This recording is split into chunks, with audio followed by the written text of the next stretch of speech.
আপনারা দেখেছেন যে সংগ্রামী যৌথ মঞ্চ যেভাবে মহার্ঘ ভাতা নিয়ে লড়াই করে চলেছে, যেভাবে অস্থায়ী কর্মচারীদের ন্যায্য বেতনের জন্য লড়াই করে চলেছে, শূন্য পদগুলোতে স্থায়ী নিয়োগের জন্য যে লড়াই করে চলেছে, বিভিন্নভাবে বিভিন্ন লড়াই চলছে। মহার্ঘ ভাতা নিয়ে যে লড়াই, সুপ্রিম কোর্টে পর্যন্ত সেটা যাওয়া হয়েছে। সুপ্রিম কোর্ট অন্তর্বর্তীকালীন নির্দেশ দিয়েছিল যে 25% মহার্ঘ ভাতা মিটিয়ে দিতে হবে। সরকার তাতেও কর্ণপাত করেনি। উল্টে সুপ্রিম কোর্টকে অনুরোধ করেছে যে ওই নির্দেশিকাকে সংশোধন করার জন্য। খুব স্বাভাবিকভাবেই কর্মচারীদের একটা বড় অংশ এতে অত্যন্ত হতাশ। আমরা বলছি যে হতাশ হবেন না। এই জায়গা থেকেই কিন্তু লড়াকু মানুষকে নতুন করে লড়াইয়ের রসদ সঞ্চয় করতে হয়। এটা আমাদের অধিকার। সরকার অন্যায়ভাবে আমাদের দুর্বলতার সুযোগ নিয়ে সেই অধিকার থেকে আমাদের বঞ্চিত করেছে। আমরা যদি আমাদের সক্ষমতার পরিচয় যদি সঠিকভাবে দিতে পারি, এই চাকা ঘুরতে বেশি সময় লাগবে না। সরকারের কাছে অর্থ আছে। দুর্বলতাটা আমাদের, যে অর্থ থাকার সত্ত্বেও সরকারকে বাধ্য করতে পারছি না সুপ্রিম কোর্টের রায়কে মান্যতা দিতে। অনেক প্রচেষ্টা হচ্ছে।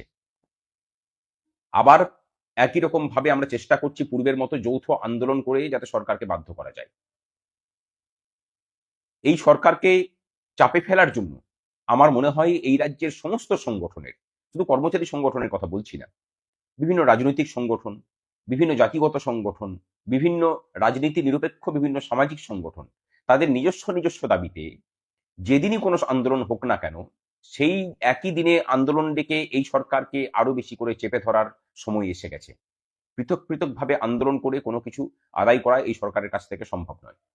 এই তাগিদ থেকেই গোটা ভারতবর্ষের কর্মচারীরা, শ্রমিকরা বিশেষ করে, তারা যখন ভারত বন্ধের ডাক দিয়েছেন, শিল্পক্ষেত্রে ধর্মঘটের ডাক দিয়েছেন, আমরা পশ্চিমবঙ্গের বঞ্চিত কর্মচারীরা সেই একই দিনে আমাদের নিজস্ব দাবি দাওয়াতে আমরা ধর্মঘটের ডাক দিয়েছি।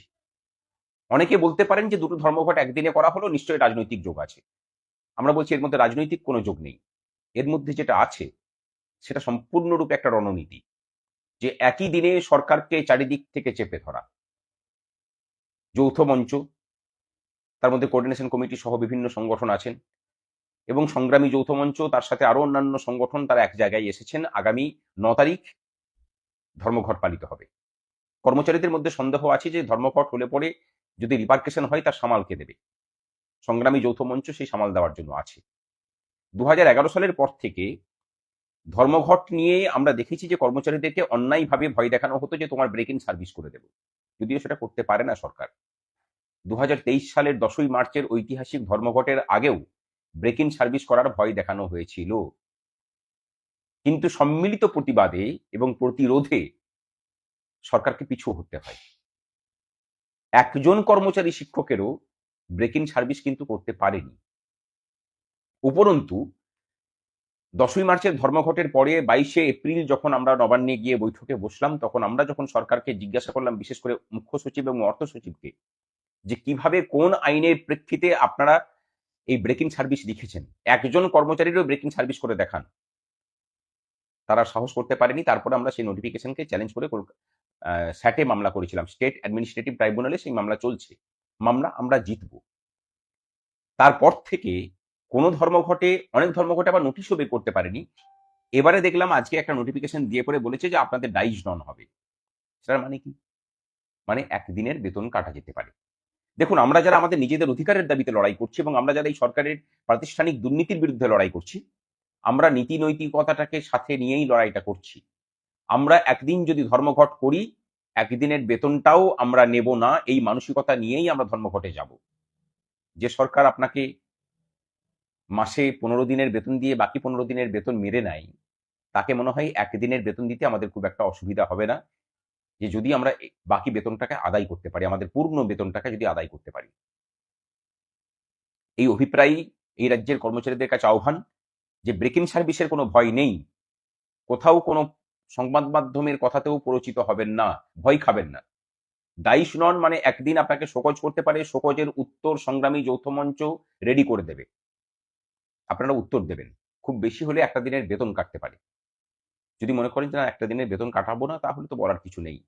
কিছু ত্যাগ স্বীকার তো লড়াইয়ের জন্য করতেই হবে। এবং আগামী ২১ তারিখ ও ২৮ তারিখ আমরা পথে নামছি আবার। ২১ তারিখ শহীদ মিনারে রাজ্যের মেধা এবং শ্রমের শহীদ দিবস উদযাপন হবে।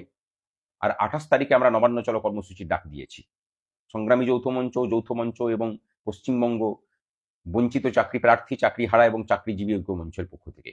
এর সাথে আরো অনেক সামাজিক সংগঠন যুক্ত হচ্ছে সেদিন। প্রস্তুতি নিন, আসতে হবে। আমাদের তাগিদটা সরকারকে বোঝানোটাও কিন্তু আমাদের কাজ। আগামী ধর্মঘট সফল করুন। কোনো রাজনৈতিক ছুতমার্গ নয়। বাকি ভারতবর্ষে যা হচ্ছে সেখানেও নিশ্চয়ই আমাদের সমর্থন থাকবে। কর্মচারীদের সব দাবি দাওয়াকে সমর্থন করতে না পারলেও কিছু দাবি দাওয়াকে আমরা, যেগুলো মনে হবে আপনি সমর্থন করতেই পারেন, কিন্তু আমাদের রাজ্যে আমরা যে দাবিতে ধর্মঘট করছি, সুপ্রিম কোর্টের নির্দেশ মেনে 25% ডিএ ইমিডিয়েটলি দিতে হবে। বর্তমান রূপার বকেয়া যে মহার্ঘ ভাতা আছে 37%, তা মেটাতে হবে। এসএসসি 2016 যারা পরীক্ষার্থী ছিলেন 22 লক্ষ কর্মচারী, এসএলএসটি এবং আরএলএসটি, তাদের সবার ওএমআর পাবলিশ করতে হবে এবং তার সাথে যোগ্য চাকরিজীবীদের নির্ভুল তালিকা পেশ করতে হবে রাজ্য সরকারকে। শূন্য পদে স্বচ্ছতার সাথে স্থায়ী নিয়োগ, অস্থায়ী কর্মচারীদের স্থায়ীকরণ, ডিটেলমেন্ট প্রত্যাহার এবং অবশ্যই সরকারি ক্ষেত্রে নারী সুরক্ষা। এই সমস্ত বিষয় নিয়ে ধর্মঘট, এই সমস্ত বিষয় নিয়েই আন্দোলন। সমস্ত বিভেদ ভুলে চলুন ধর্মঘটে সামিল হই। আজকের মতো এটুকুই।